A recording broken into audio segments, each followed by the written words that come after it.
Hoje é a segunda palavra da série Maturidade. Muito abençoada a palavra de semana passada. E hoje, no segundo ponto dessa palavra, é sobre relacionamentos, maturidade nos relacionamentos. Por que falar de maturidade? Porque a gente tem que enxergar longe. Nós não somos ainda um número muito grande de pessoas, então esse é o momento ideal para a gente falar em maturidade, para que o crescimento dessa igreja se dê de forma correta, né? Que a gente entenda, não como cultura, mas como um propósito de cada um de nós individualmente, em nome do coletivo dessa igreja, em nome do que a gente tem como visão, de que a gente cresça de forma madura. Hoje a palavra está em Filipenses 2, 1 a 11. Vamos ler juntos? Pode colocar na tela, André. Se por estarmos em Cristo nós temos alguma motivação, alguma exortação de amor, alguma comunhão no Espírito, alguma profunda afeição e compaixão, completem a minha alegria, tendo o mesmo modo de pensar, o mesmo amor, um só Espírito e uma atitude. Nada façam por ambição egoísta ou por vaidade, mas humildemente considerem os outros superiores a si mesmos. Cada um cuide não somente dos seus interesses, mas também dos interesses dos outros. Seja a atitude de vocês a mesma de Cristo Jesus, que, embora sendo Deus, não considerou que o ser igual a Deus era algo a que devia apegar-se, mas esvaziou-se a si mesmo, vindo a ser servo, tornando-se semelhante aos homens. E sendo encontrado em forma humana, humilhou-se a si mesmo e foi obediente até a morte e morte de cruz. Por isso Deus o exaltou à mais alta posição e lhe deu o nome que está acima de todo nome, para que ao nome de Jesus se dobre todo o joelho no céu, na terra e debaixo da terra, e toda língua confesse que Jesus Cristo é o Senhor, para a glória de Deus Pai. Amém. Esse texto do apóstolo Paulo, ele fala sobre relacionamentos exclusivamente aqui no capítulo 2. É um texto de exortação. Só para a gente contextualizar e entender.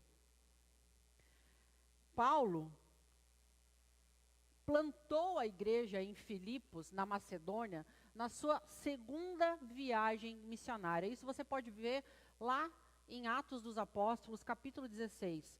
Paulo teve um sonho. Ali naquela parte, naquela passagem, fala que o Espírito Santo impediu que ele fosse pregar o evangelho na Ásia. E ele teve um sonho. E ele teve um sonho que alguém da Macedônia chamava ele. Aí então, ele foi, nessa segunda viagem missionária, Paulo foi plantar a igreja em Filipos, na Macedônia. Lá, Paulo foi humilhado, Paulo foi açoitado, Paulo foi preso. Quando ele tirou o espírito de uma escrava, tinha homens que ganhavam dinheiro com as adivinhações dessa escrava, e por conta disso ele foi preso. Ali também em Filipos, ele apresentou a palavra de Deus a Lídia. Lídia, que foi uma grande abençoadora da missão de Paulo. Lídia conheceu o evangelho, Lídia já era uma adoradora de Deus e ouviu Paulo, e Lídia se converteu. Então aconteceu bastante coisa ali em Filipos. Essa moça que foi liberta do espírito de adivinhação acabou causando a prisão de Paulo. E nessa prisão, Paulo e Barnabé oravam e cantavam e clamavam a Deus, tanto que veio um terremoto e eles acabaram saindo da prisão, e o carcereiro, né, acabou se convertendo. Então, grandes fatos aconteceram, foi uma igreja extremamente relevante. E lá em Filipenses 4, se André quiser colocar aí, vamos para a gente entender esse contexto. Em Filipenses 4, Paulo fala que essa igreja, ela era a minha coroa. Ele fala que é a única igreja plantada por Paulo que compreendeu a importância do dar e receber. É a igreja que abençoou financeiramente o ministério de Paulo. É uma igreja comprometida com o reino de Deus, com o avanço do reino de Deus. E quando Paulo escreveu essa carta para os filipenses, Paulo estava preso em Roma. E lá em Roma, ele recebeu o pastor da igreja de Filipos com um recurso, que era o pastor Epafrodito. Estava levando recursos para ele. Então ele tinha um coração muito, muito grato, porque a igreja queria ver o reino avançar. Então essa igreja era uma bênção portas para fora. Essa igreja queria ver o reino de Deus, queria ver o evangelho avançar. Ela era pequena, mas ela era extremamente relevante na sua comunidade e extra fronteiras.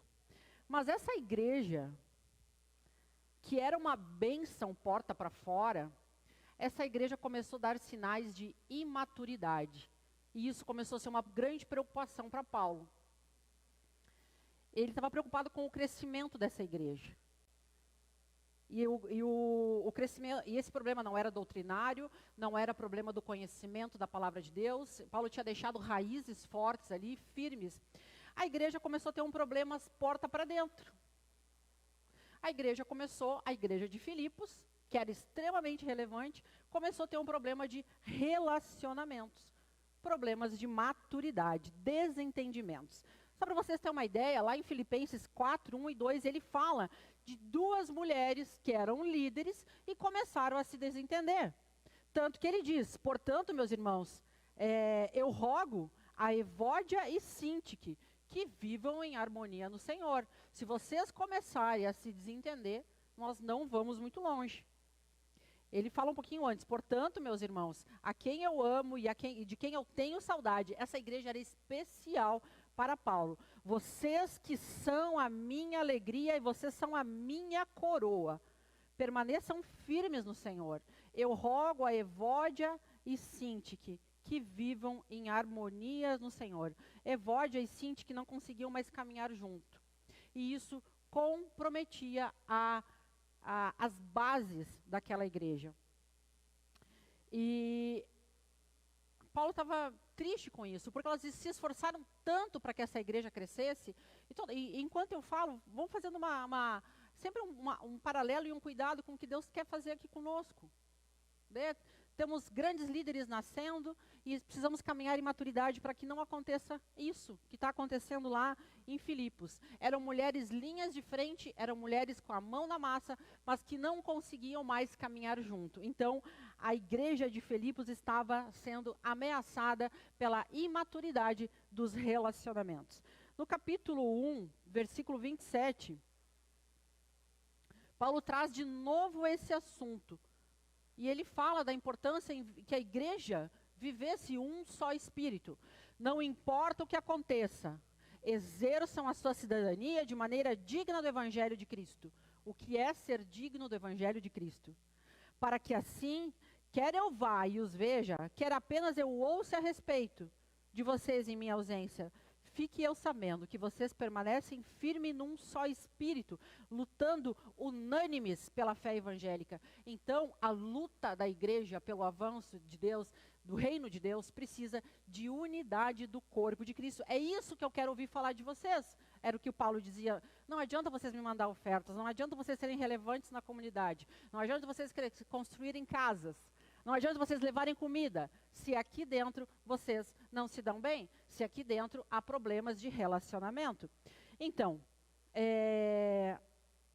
Paulo preocupado com os relacionamentos. Então, maturidade cristã, ela vai muito além do nosso conhecimento, ela vai muito além do quanto eu conheço da palavra de Deus, do quantos anos de conversão eu tenho, do quanto eu venho na igreja, vir na igreja, muitos anos sem se relacionar com pessoas, você não está deixando o evangelho trabalhar em vocês. Porque é nos relacionamentos que ferro afia ferro, como fala aço, né? É ferro afia ferro, né? Ferro era aço. Ferro afiando ferro, é assim, né? Isso acontece nos relacionamentos. E eu li algo essa semana que falava que Igreja é um organismo vivo, não é uma organização. Se a igreja for um lugar só para frequentar, ela passa a ser um clube. Clube é lugar para frequentar, onde as pessoas entram e não se relacionam. Um lugar onde as pessoas se relacionam, isso é igreja. E Jesus, o que Jesus fala? Jesus fala de mandamentos recíprocos. Quando Cristo dá mandamentos recíprocos, ele fala a importância de vida na vida. A minha vida impactando na vida do Marcelo, a do Marcelo na vida da Stephanie na vida da Helena e assim por diante. Vida na vida. É através da vida do meu irmão que eu sou trabalhado. O meu caráter, quando a gente pede para ter mais paciência, é na vida do outro que vai testar a minha paciência. Para ter mais amor, é quando Deus me coloca uma pessoa na minha frente para eu amar mais. Para ser mais humilde, é através da vida do outro. Ninguém cresce em isolamento. E aí, só para a gente contextualizar aqui, o que Jesus... Tantos mandamentos, eu peguei 25 mandamentos recíprocos de Jesus. Eu não vou falar os versículos agora porque roubaria mais tempo, mas quem quiser pode me pedir depois. Então, a importância da reciprocidade. Vou falar alguns para vocês aqui. Amai-vos uns aos outros. Acolhei-vos uns aos outros. Saudai-vos uns aos outros. Tende igual cuidado uns pelos outros. Sujeitai-vos uns aos outros. Suportai-vos uns aos outros. Confessai os vossos pecados uns aos outros. Perdoai-vos uns aos outros. Não julguem uns aos outros. Não falei maus uns dos outros. Não vos destruís uns aos outros. Não vos provoqueis uns aos outros. Não tenhais inveja uns dos outros. Não mintais uns aos outros. Edificai-vos uns aos outros. Instruí-vos uns aos outros. Exortai-vos uns aos outros. Admoestai-vos uns aos outros. Falai uns aos outros com salmos e cânticos espirituais. Sede servos uns dos outros. Levai as cargas uns dos outros. Sede mutuamente hospitaleiro. Sede benignos uns para com os outros. Orai uns pelos outros. São 25 mandamentos recíprocos. Em nenhum momento aqui Jesus fala, nesses 25 aqui, que a gente pode crescer sozinho. Tudo é a minha vida impactando o outro e o outro impactando a minha. Igreja saudável vai viver dessa forma. E dessa maneira, meus irmãos, voltando lá para os Filipenses, eles estavam batendo cabeça. E Paulo usa o seu conhecimento para curar essa igreja, para advertir essa igreja da importância dessa maturidade nos relacionamentos. No capítulo 2, versículo 3, Paulo começa assim: nada façais por partidarismo ou por vanglória. Muito cuidado com o que a gente faz na igreja, muito cuidado com a motivação do coração.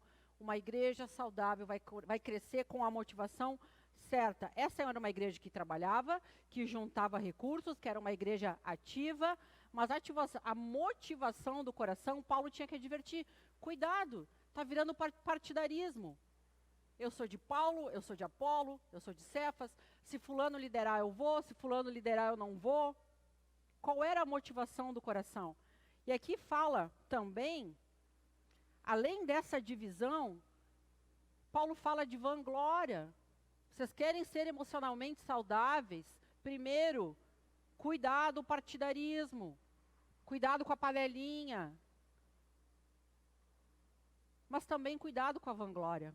Cuidado com os louros que você quer receber. Cuidado com a necessidade de plateia. Cuidado com a necessidade de holofote. Não busque a sua glória, mas a glória de Cristo. No versículo 1, do capítulo 1, Paulo fala de um tipo de filosofia. Porque para mim, o viver é Cristo e morrer é lucro. E no capítulo 2, versículo 21, tem uma segunda filosofia. Pois todos eles buscam o que é seu próprio e não a Cristo Jesus. São dois grupos distintos. Ou, para você, viver a Cristo e morrer é lucro, ou o segundo grupo, buscar a sua própria glória. Não há possibilidade de viver as duas coisas ao mesmo tempo. Ou você busca a glória de Cristo, ou você busca a própria glória. Mas, Paulo, no versículo 4, ele fala o seguinte: cada um cuide não somente dos seus interesses, mas também dos interesses dos outros. Então, existe uma forma da gente viver de forma correta e de uma igreja madura. Não buscando apenas os nossos interesses, mas os interesses dos outros. Filipenses 2:4.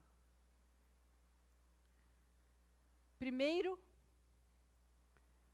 eu coloco Cristo na frente, depois o outro e depois eu. Essa é a recomendação de maturidade que o apóstolo Paulo está colocando diante da igreja. Se nós colocarmos nós mesmos na frente, nós vamos ter problema. Não vamos estar refletindo o evangelho. Cristo na frente. Então essa palavra de Paulo, ela fala da importância de exortarmos uns aos outros, consolarmos uns aos outros, andarmos em comunhão, afeto e misericórdia.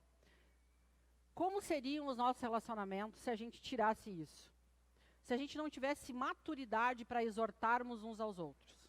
Se a gente se ofendesse quando um irmão vem nos corrigir por o nosso próprio crescimento? Ou o próprio pastor nos advertir? Que tipo de relacionamento é esse que eu não consigo ser exortado? Exortação é diferente de julgamento. A pessoa que exorta é a pessoa que ama. A pessoa que exorta quer ver você sair daquela situação e encaminhar em direção de um lugar de crescimento. O julgamento é alguém que não está interessado no seu crescimento. Então, saiba diferenciar a pessoa que exorta da pessoa que julga. Consolai-vos uns aos outros. A importância de não caminhar sozinho e não querer resolver os seus problemas sozinhos. Ter um porto seguro para falar: eu estou com problema, eu não estou bem, hoje não estou com vontade de orar, hoje estou com dificuldades. Encontrar na igreja um lugar de consolo, um lugar que você pode ser vulnerável. Encontrar na igreja um lugar que você pode dizer: está dando tudo errado. Um lugar que você vai ter a tranquilidade de ter o seu consolo. Isso é relacionamento maduro. Não achar que na igreja as coisas têm que estar bem o tempo todo. Não, essa igreja eu me sinto bem para dizer, isso é maturidade. Eu me sinto bem para ser eu mesmo, para dizer que hoje, acho que eu nem estava muito afim de vir no culto, eu não estou bem, eu estou triste, estou desanimado. Eu encontro consolo, eu encontro incentivo, eu encontro encorajamento. Eu encontro comunhão. A importância que a gente tem falado do grupo caseiro. O grupo caseiro não é mais uma atividade da igreja, mas o grupo caseiro é um momento de comunhão dos irmãos, é um momento onde a gente tem a oportunidade de se conhecer, conhecer as crianças, as famílias, o trabalho, a profissão, conversar, ter um tempo de mesa, relacionamento, afeto. Que igreja é essa que não demonstra afeto? Uma igreja fria. E misericórdia, sobretudo misericórdia. Uma igreja onde nós acolhemos as pessoas como elas vêm.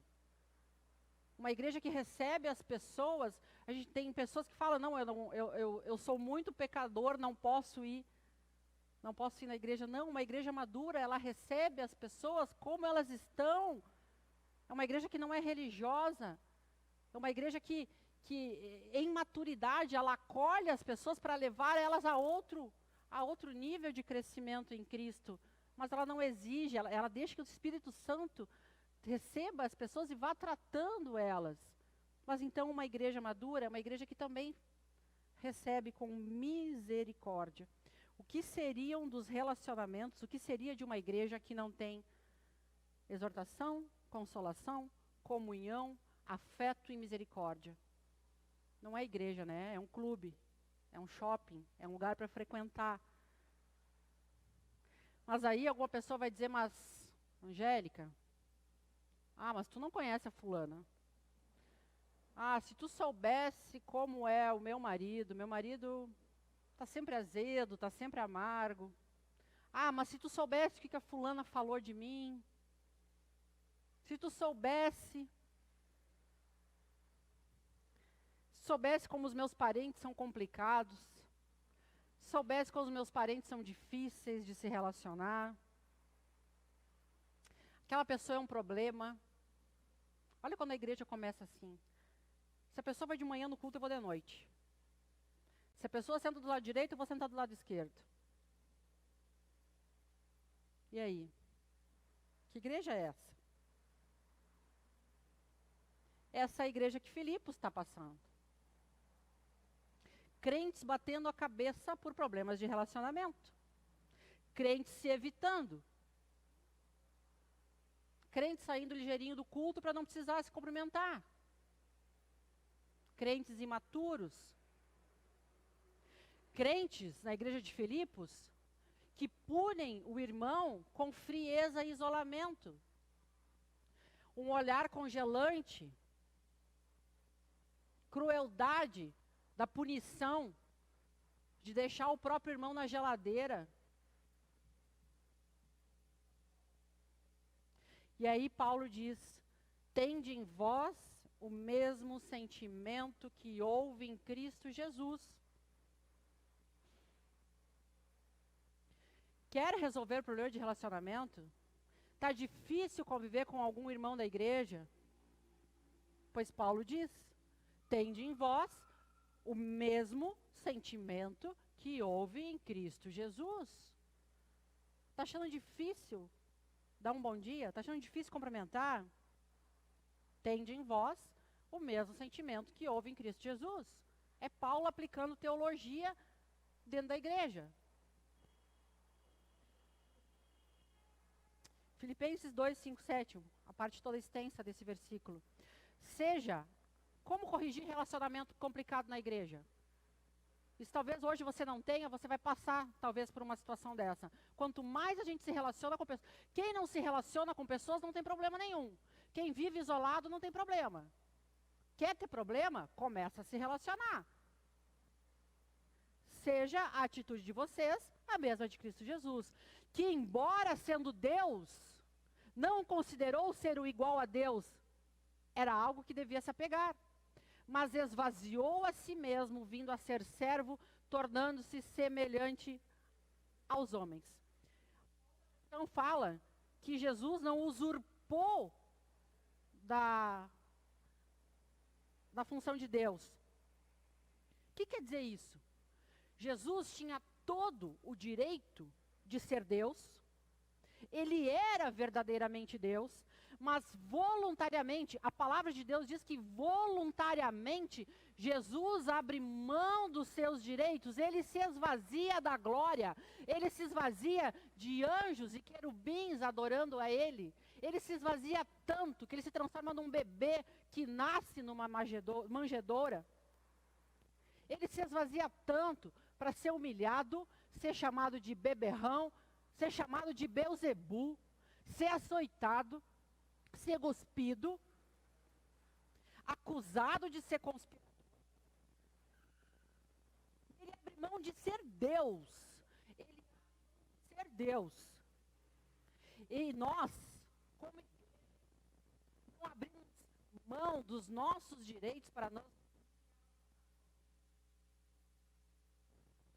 Nós temos a coragem de dizer que nós não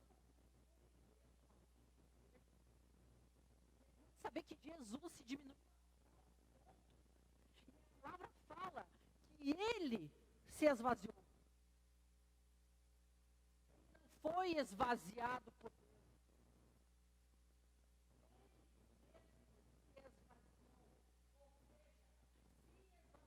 É uma decisão.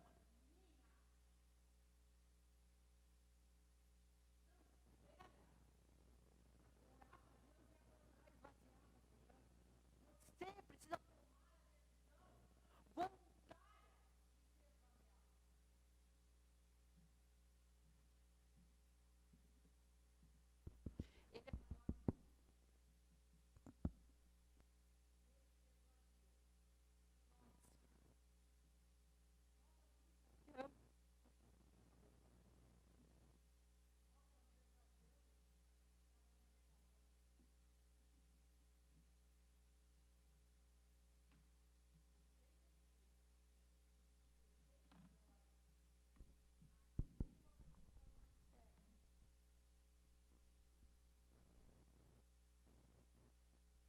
foi imposto que ele se tornasse servo.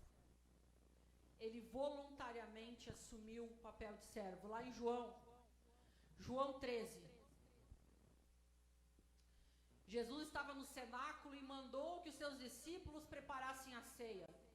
Eles foram preparar a ceia, mas não tinha nenhum escravo ali para lavar os pés. E os discípulos já sentadinhos na mesa, só esperando a ceia. Imagina, nós, os discípulos de Cristo, quem é que vai lavar os pés? Não sei. Eu sou discípulo de Cristo, eu sou discípulo de Jesus, eu ando com Ele. Eu estou aqui na mesa já esperando a ceia. E Jesus cinge a toalha na cintura, pega a bacia e começa a lavar os pés. E Paulo, numa falsa humildade, mas Pedro, numa falsa humildade, diz, não, Senhor. Um papel que era de escravo, que os discípulos se acharam muito importantes. Muito pelo contrário, a conversa que rolava ali era: quem de nós sentará à direita do Pai? Quem de nós?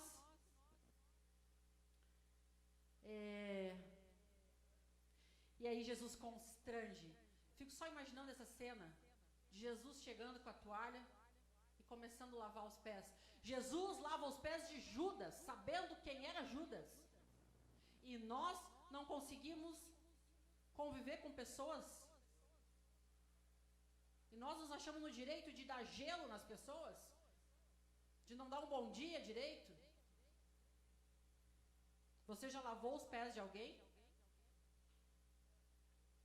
Quem são os pés que Jesus te convida para lavar? Se tem alguém que você acha muito difícil de conviver, pensa na possibilidade de lavar os pés dessa pessoa. Tenha em vós o mesmo sentimento de Cristo Jesus. Até quando nós vamos ser imaturos assim, de achar que somos bons demais para lavar os pés de alguém? Se humilhar ao ponto de ser escravo. E no versículo 8, Paulo vai além e diz: Cristo se tornou obediente até a morte, e morte de cruz. Você tem ideia? A gente para pensar, às vezes a gente fala tanto da cruz, a morte de cruz. A morte de cruz é descer numa profundidade que nenhum ser humano consegue descer. Jesus, na morte de cruz, os teólogos falam que ele desceu ao inferno. Ele sentiu o bafo de Satanás. Aquele momento do desamparo, onde ele sente a ira de Deus. E aí a gente diz que é difícil conviver com o irmão. Fulano falou umas besteiras que eu não gostei. Que tipo de maturidade é essa? Todos nós, em algum grau, temos problemas de relacionamento. Famílias têm sido os lugares com mais dificuldades de relacionamentos. Casamentos. Por que isso acontece? Simplesmente porque ninguém decide se esvaziar. É mais fácil separar? É mais fácil cortar relações? É mais fácil sair da igreja? É mais fácil trocar de igreja? Porque eu estou magoado? Porque eu me recuso a lavar os pés de alguém. Tende em vós o mesmo sentimento que há em Cristo Jesus. E é tão lindo essa palavra, que a palavra diz que ele se humilha voluntariamente, mas quem o exalta é o Pai. No versículo 9. Coloca para mim, André. Quando veio em forma humana, humilhou-se e foi obediente até a morte, morte de cruz. Por isso Deus o elevou ao lugar de mais alta honra. Toda vez que a gente se humilha, que a gente se esvazia, Deus nos exalta. Ele nos exalta.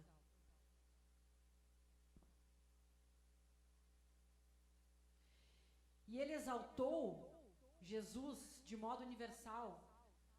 Ele fala que todo joelho se dobrará. A honra que Jesus recebeu, o Rei dos Reis, o Rei da Glória, a gente não precisa se preocupar em exigir os nossos direitos. A gente não precisa se preocupar em não se esvaziar. Porque Deus, Ele providencia. A única maneira de tratar a mente para relacionamentos saudáveis é havendo a compreensão da humildade. Não há setor do universo que não precise prestar a honra máxima a Jesus. A esse Jesus que escolheu se humilhar e confiar que o Pai fosse exaltar ele. Uma igreja madura tem relacionamentos sadios. Uma igreja madura não é a igreja que não tem relacionamentos difíceis, mas é uma igreja que decide ter o mesmo pensamento que há em Cristo Jesus. E aí Jesus devolve toda a glória para Deus quando ele diz: para que, ao nome de Jesus, todo joelho se dobre no céu, na terra e debaixo da terra, e toda língua declare que Jesus Cristo é o Senhor, para a glória de Deus. Para a glória de Deus. Quando nós decidimos nos esvaziar, quem é que cresce? A glória é de quem? As outras pessoas que não conhecem Jesus, veem essa transformação na nossa vida. Aquela filha que não falava com o pai, aquele casamento que estava destruído, irmãos que não se falavam, amigos que não se falavam, companheiros de jornada que não se falavam, de repente decidem se esvaziar para que Cristo cresça. A glória é de quem nessas circunstâncias, meus irmãos? A glória é de Deus. Então, é natural que relacionamentos tenham problemas. É natural que a gente tenha uma resistência a ser tratado pela vida do outro. Às vezes é muito melhor ficar no nosso quadrado, é muito melhor ficar isolado, mas vida de igreja não é isso. Vida de igreja depende de relacionamento saudável com Deus. Vida de igreja depende de relacionamento saudável com os irmãos da igreja. E a palavra de Deus em Romanos fala também de relacionamento com os nossos inimigos.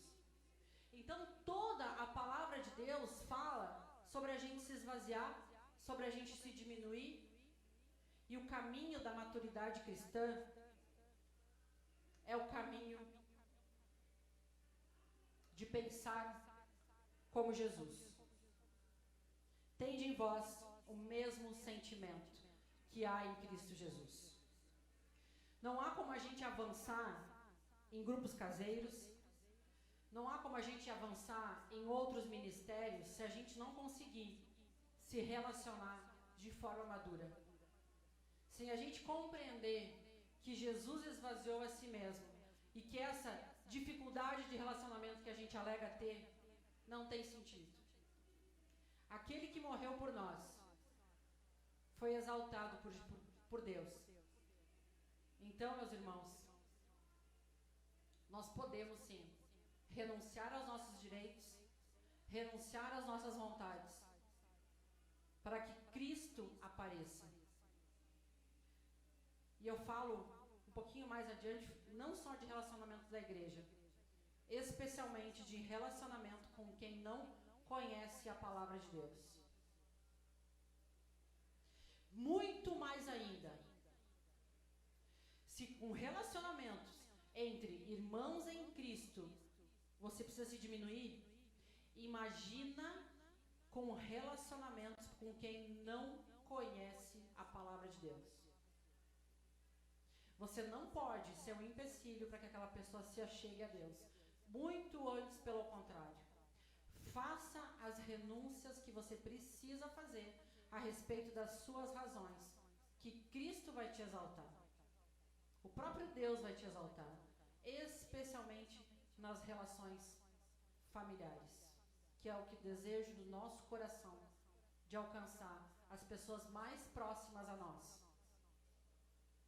Talvez sejam os relacionamentos mais desafiadores, muito mais do que da própria igreja, mas você vai dar grandes testemunhos dentro dessa igreja do que Cristo fez através de você, pela sua decisão de se diminuir, de renunciar. Inclusive, talvez, quando envolva, principalmente nessas relações que envolvam dinheiro, de direitos, né? Então, o legado que você pode deixar, não se preocupe, a palavra de Deus diz que para cada renúncia teve